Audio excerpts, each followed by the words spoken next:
The Siege of Boston, April 19, 1775 March 17, 1776, was the opening phase of the American Revolutionary War. 5 In the siege, American Patriot militia led by newly installed Continental Army Commander George Washington prevented the British Army, which was garrisoned in Boston, from moving by land.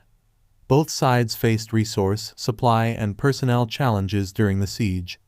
British resupply and reinforcement was limited to sea access, which was impeded by American vessels.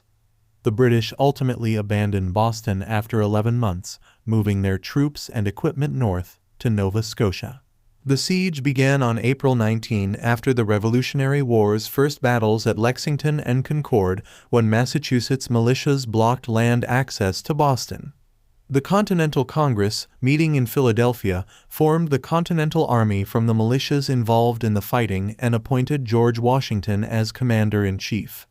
In June 1775, the British seized Bunker Hill and Breed's Hill, which Washington and the Continental Army was preparing to bombard, but their casualties were heavy and their gains insufficient to break the Continental Army's control over land to Boston. After this, the Americans laid siege to Boston. No major battles were fought during this time, and the conflict was limited to occasional raids, minor skirmishes, and sniper fire. British efforts to supply their troops were significantly impeded by the smaller, but more agile Continental Army and Patriot forces that were operating on land and sea. The British suffered from a continual lack of food, fuel, and supplies. In November 1775, George Washington sent Henry Knox on a mission to bring the heavy artillery that had recently been captured at Fort Ticonderoga.